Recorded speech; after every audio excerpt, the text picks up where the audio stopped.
Mark. Hello, and welcome to the next episode of Fargo Retro Plays Stellaris 2.0. We are zoomed in on here on the planet of Pacifica, which is a Gaian world.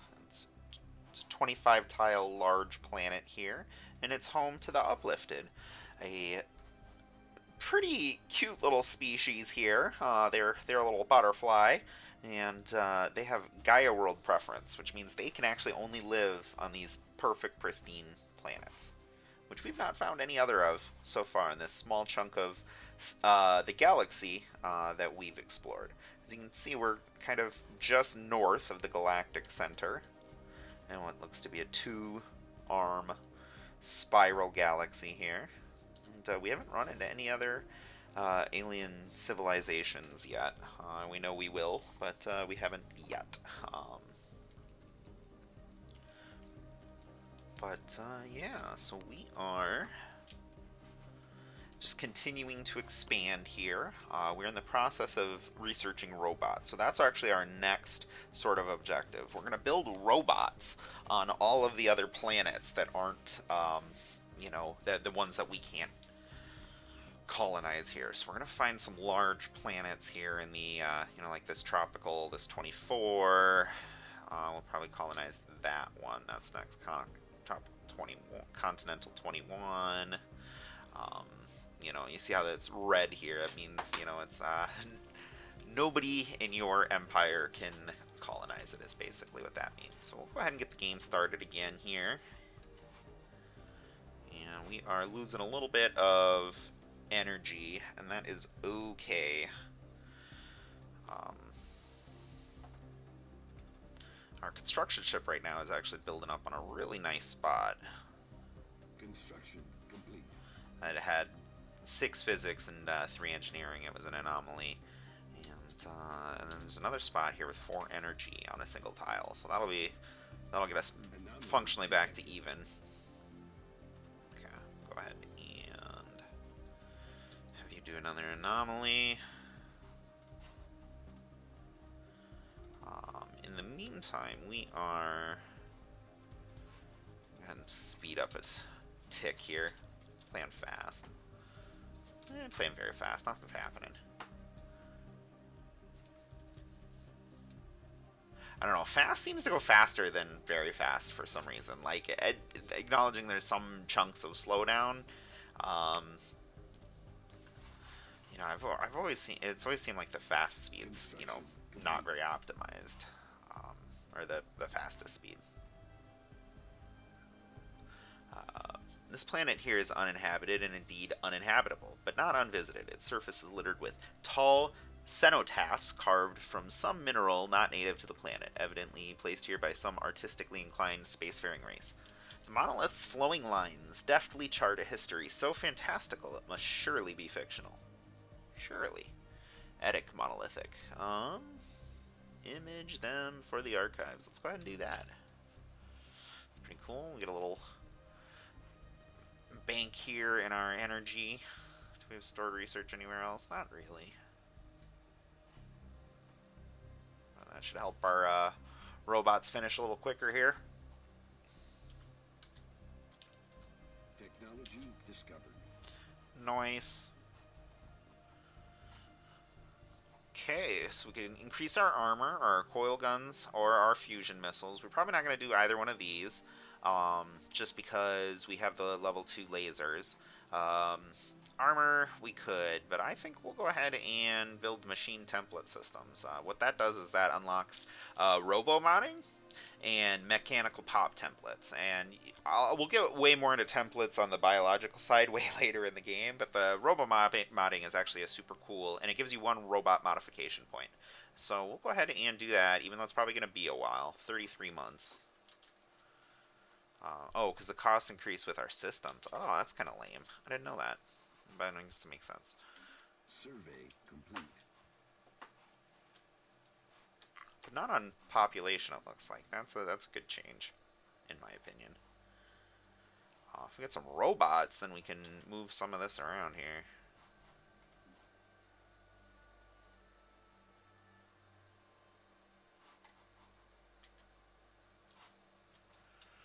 So let's see what we got here. Assisting research.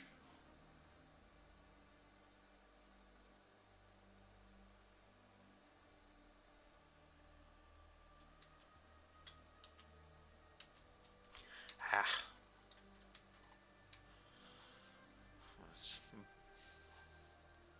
Fractions of a mineral away from building a colony ship. For a whole month our empire has to wait. Okay. So hit a slight snake. Oh, I know what it is. I know what the problem is. We haven't built a robot. So let's go ahead and... so the plan is to have the robots colonized, but we don't have any robots. So let us get a robot pop growing. Build pop. So you build them kind of like you'd build a building on a planet. Go up here into the build pop menu, and if you're going to build multiple, but I can't... Well, I could afford a couple.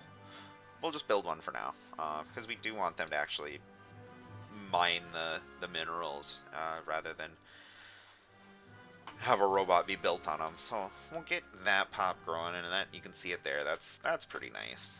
So once that pop is actually done, once that robot's built, then we should be able to draw on the robot population for colonization. So glad we figured that problem out. So that's pretty cool, though, that you can kind of do that. And robots are a really interesting addition to the game here, is that you have your biological pops, your species, and you can actually then have a robot subclass. Class isn't the right word, but subspecies or whatever. Another, how we might use robots in our society someday. So, and yes, I am advocating that we'd probably enslave them and make them do work and stuff. That's probably what's gonna happen. We're gonna force sentience on robots, and then we're gonna enslave them. Or, I mean, I guess technically they're enslaved now, even if they're not sentient. But at some point we will. There'll be some repercussions for that. This game may or may not model that. But that's all much farther down the road here while we wait for our empire to develop. So our science ship is moving. It is... Ooh, here we go. What is this? The study of pulsars seems to be an endless source of insights for our scientists, but rarely exhibit any signs of overtly dangerous phenomena. This makes the recent reports on Linagol all the more concerning. An initial scan revealed that the pulsar, in addition to its regular electromagnetic beam, is emitting a separate beam at a limited wavelength, which is only visible in the same system at shorter and shorter intervals. According to the initial calculations, the intervals between these pulses will reach zero in approximately 40 years. When that occurs, what occurs then is open to speculation, but the lack of explanations for the pulse has instilled an almost superstitious fear in those who studied it. We'll have answers eventually.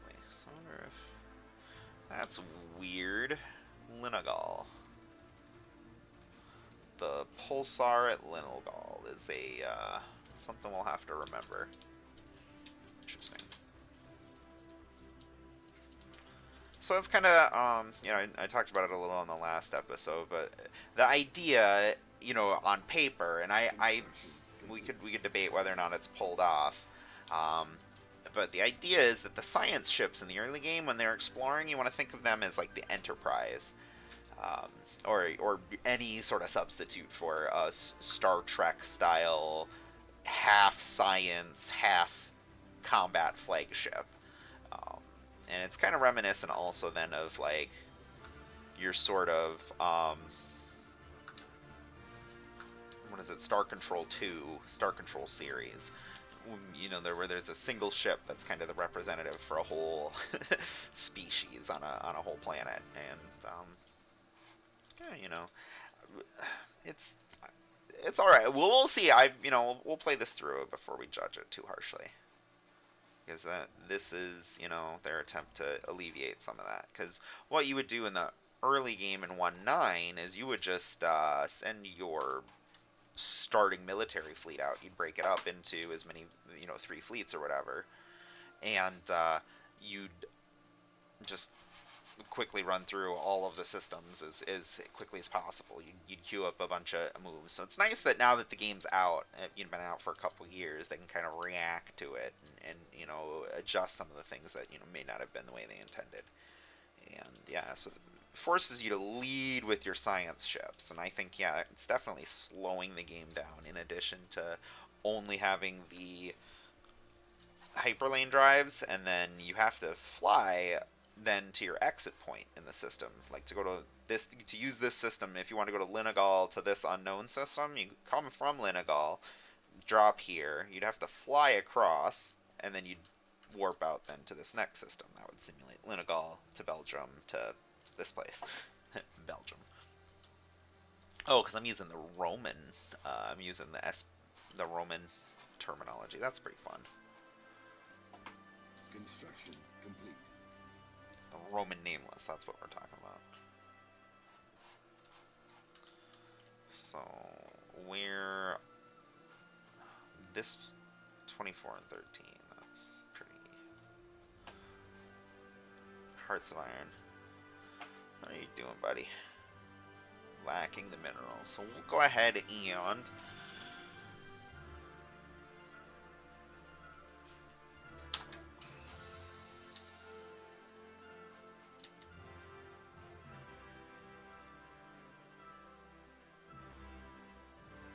technology discovered.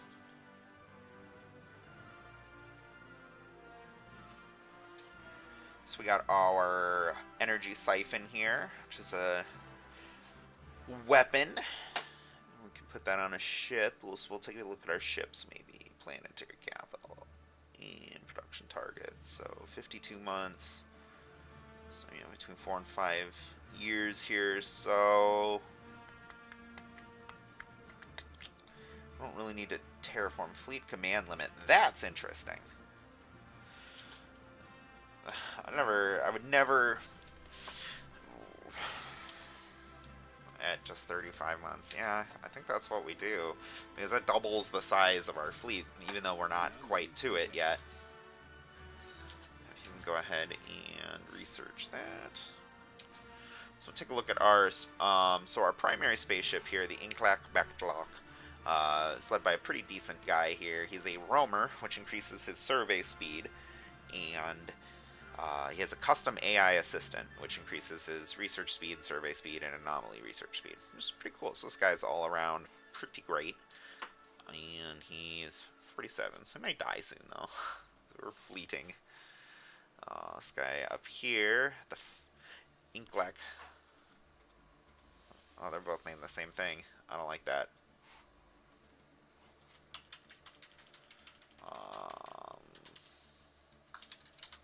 Discovery. We'll call this one Serenity. No relation, of course. Because we're kind of peaceful and we're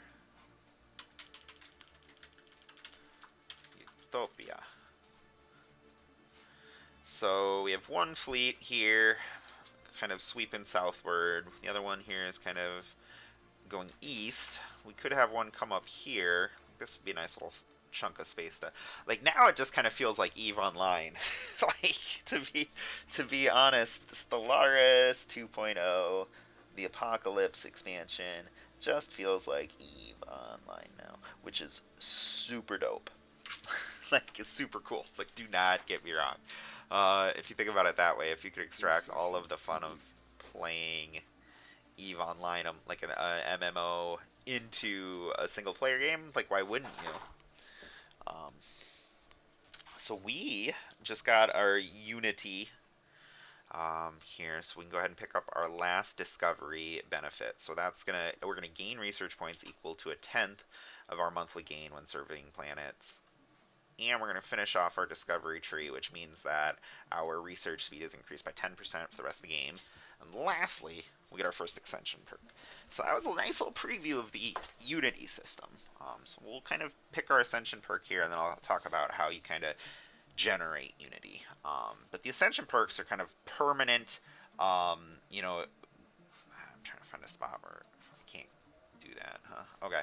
But they're kind of permanent modifiers to your empire in pretty drastic ways, and it's kind of one of the systems they use to like sort of let you procedurally generate your gameplay. So they've changed quite a bit. So we're gonna have to take a look at them. Interstellar Dominion. What it used to do was it used to expand your borders more, but that system's gone now entirely. So it does something entirely different now. Starbase influence cost -20, and the claim influence cost -20. The stars beckon us, and we will follow. May nothing stand between us and them. You can do technological ascendancy, which would add 10% to our research speed. Technologies that would have been indistinguishable from magic mere generations ago are now within our reach. A new age of technology has begun. It's not bad, especially because it seems like we're kind of sciencey. We'll do one vision here. What do we got? Monthly unity plus 10% and governing ethics attraction. So the unity is tracked up here and obviously, expressed through this screen here. So it would boost that, and the governing ethics attraction plus 50%. We haven't really talked about that much, but when we were customizing our species, we made egalitarian, fanatic egalitarian, and a xenophilic, which means that they like other cultures to a degree, but they are so interested in equality and justice. That's their primary driving force. And we need to deal with some of that. So, and the government. I'll write that down quick.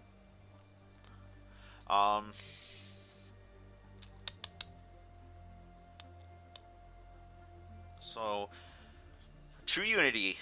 I'm gonna have to edit that all out too, but I probably won't. I probably won't get to editing this. So we'll see. True unity is achieved only when the ultimate goals of a nation and its people are one and the same. After all, a house divided against itself cannot stand. So you have Mastery of Nature, which used to be the #1 choice all the time. That's how powerful it used to be, and they nerfed it, and it was still pretty much #1 choice all the time. So they've done some work on it to try and make it so it's not the #1 choice. Mastery of Nature, and that's a clear blocker cost of -33%. And it used to be, when the game first launched, it was 100%, and it gave you all clear blocker technologies. And we haven't needed that yet because we're on a Gaian planet, but we'll need that pretty quick here. And and they have them on the whatever.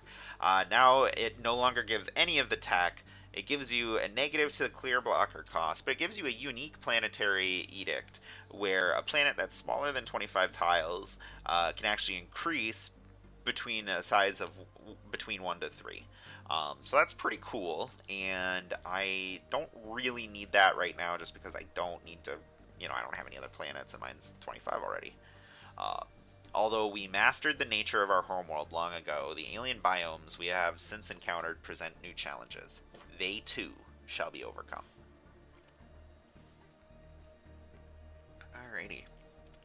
And so we have Imperial Prerogative, which would add +5 core sectors, which is up here, which we haven't really addressed yet. And their little slogan here is, as our civilization continues to grow, so its beating heart must also expand. More systems will be placed under our direct control. So that's about the system limit and the sectors.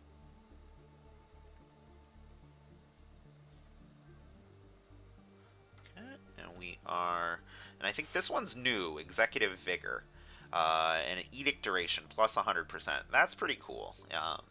There will be no half measures or compromises when implementing the edicts decided upon by our government. We shall go all the way or not at all. That's pretty fun. And then Shared Destiny. Edicts. Subject integration costs, -50%. And we kind of touched on it with the pre-sentience here we're watching. But subjects, vassals, integration. Just writing down all the mechanics in the game here in case we want to talk about any of them more in depth, or if you have any questions, you just leave your comments questions in the comments below, and I'll address them to my best because I want people to be able to play these games. I really want to draw people into them. I love Paradox games. These are great. As you can see, it's better selling than PUBG right now, and I think you should absolutely be playing it. If you like video games, do yourself a favor. If you have a computer, get this game. It's not the best game in the world, but it's super fun, and it's absolutely a gateway into a great company and a more complex tier of gaming, just so to speak, but in a good way. Like, it doesn't have to dominate your time anyway. Shared destiny. This is what I want for you guys. As we reach forever greater heights, we must not leave behind those who have loyally served us. The glorious future of our empire was always meant to be a shared destiny. Absolutely. Life is about, getting together. That's what this is all about. It's, I want to share my love of gaming with you and, like, share, what a great game this is. So, we're picking an ascension perk here. We're all going to ascend to a higher plane here, and I'm going to have a little sip of whiskey here, and then we'll salute. So we are going to go with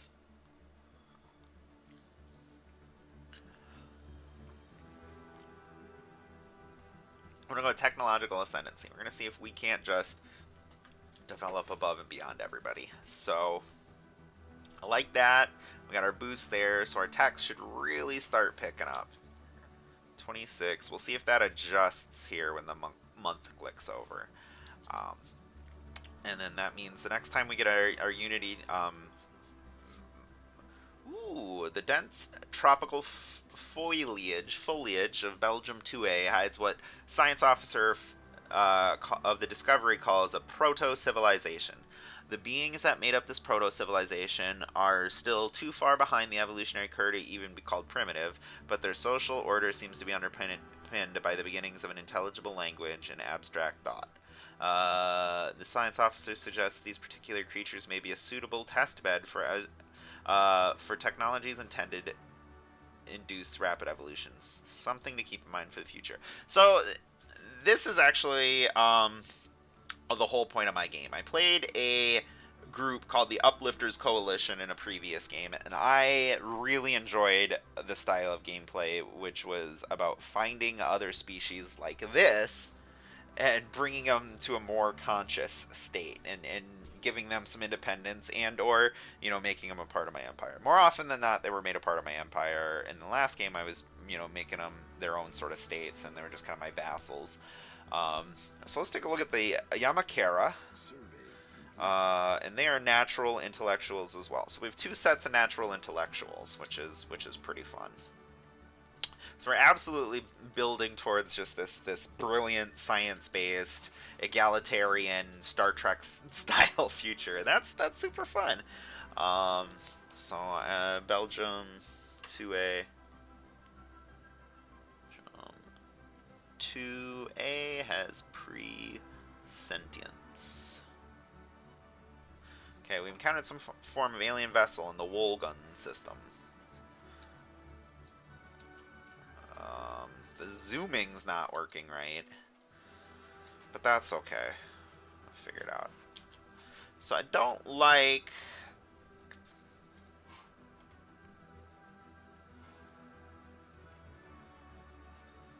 Okay. So we're going to change the names of our spaceship. So on Serenity...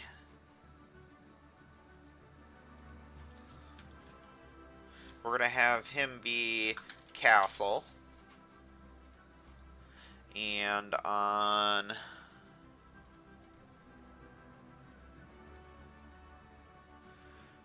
Discovery, we're going to have him be... what do we got? A Wolgun. Leaders. Yeah, there we go. On Utopia, Eric. I don't know why, it just seems like a good name. On the Discovery, Kirk. And on the Serenity,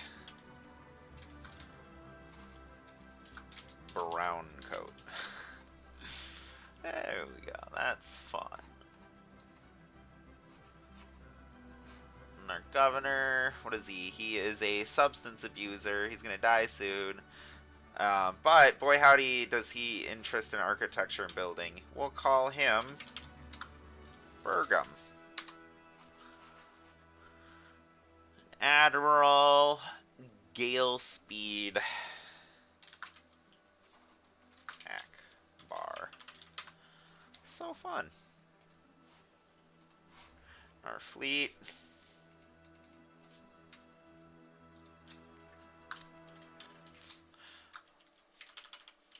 The Alliance fleet.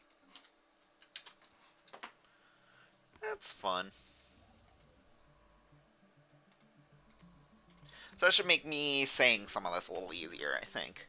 I'll show you how you can rename it and do some, you know, fun things on your own. Hostiles, Sapphire Lurkers. What do we got here? Get out of here, buds.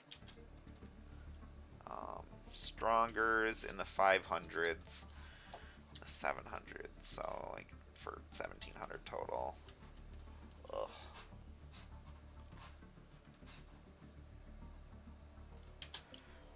So I'm gonna have them just build from that, but that's super cool. I like this fleet builder a lot. I really like this. This is kind of what I thought they should do. I kind of thought they should have it be like Total War, where you have to have a general, or an admiral in this case, and then he can only support however many units. And I like that it's a little more modular than the game where they had the hard 20 limit. Alright, so this guy was not able to advance any farther this way. And I'm just stuck with that because my fleet's small. That's, you know, kind of interesting. But it means we can... look for any anomalies. I don't see any. I swear you have to click in to get an anomaly, though. It's very weird. Anyway, so Tikalian, we'll bring you up this way. Survey system. Yeah, we'll just run down this chute then.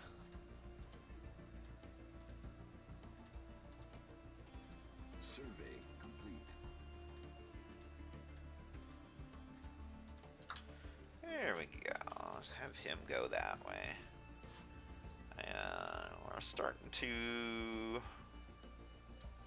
Okay, we're back plus on energy, so we'll need to continue to build that back up a little. Construction. And we'll just go that far and we'll figure out what we're gonna do from there. So yeah, so it's a nice little overview of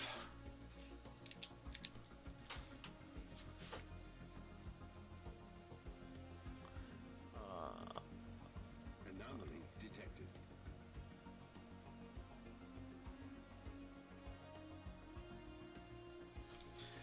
Okay, so we found an anomaly. We'll go ahead and get that research. This guy's already up to level 4. Because I think that guy had to fly around a whole bunch. I think that upset his development a little.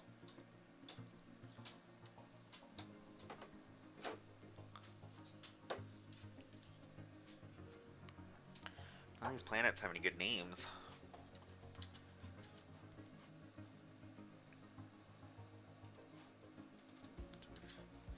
Somebody fly in on us? Yep, it looks like we got ourselves a science ship of some type, most like.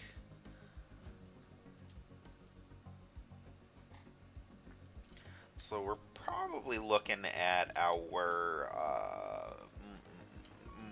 closest neighbor here. So we'll actually pause that when we want to get that put up here. I guess we're just enlighten these bros now, huh?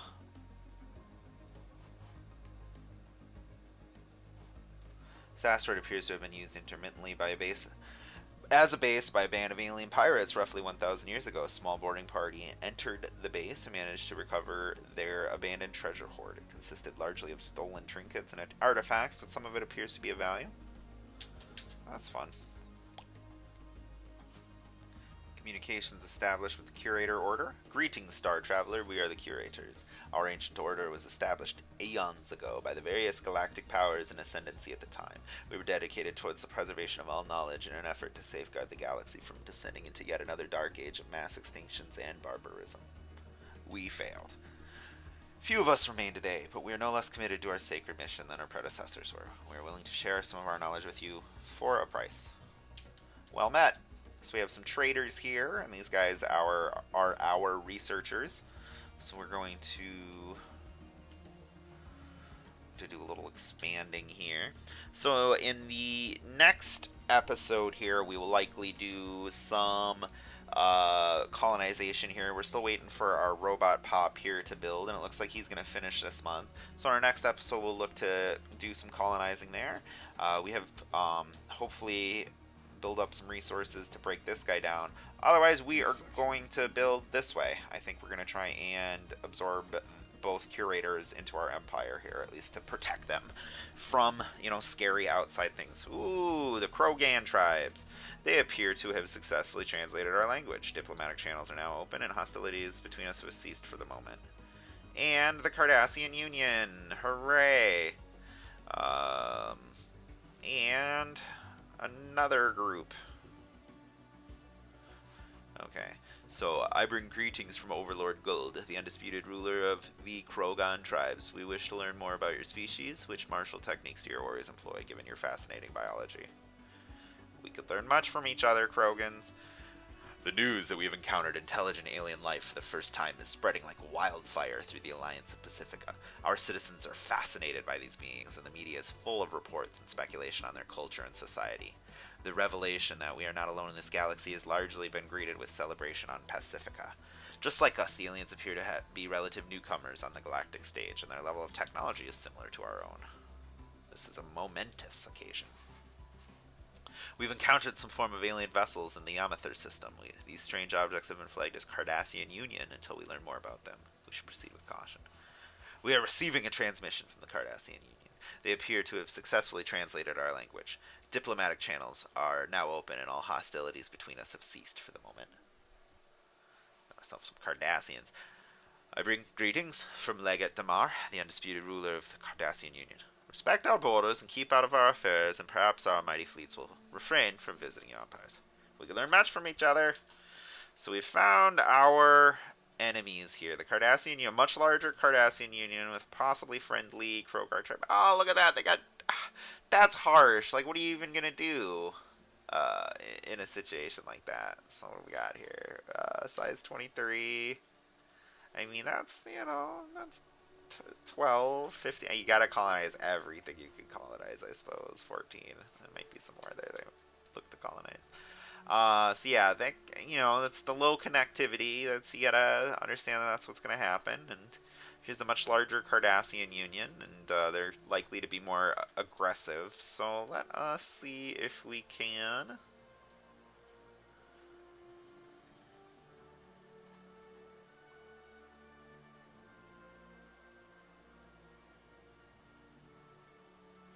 They don't.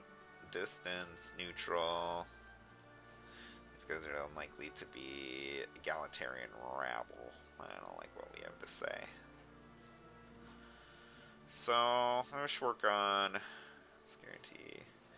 Cost us some info. Okay, so we are actually going to make a stop here. We have some new people on the galactic stage here to contend with. We have some expansion plans of our own here now that our... Robot Pop is ready to roll, I think. So we will take her from there.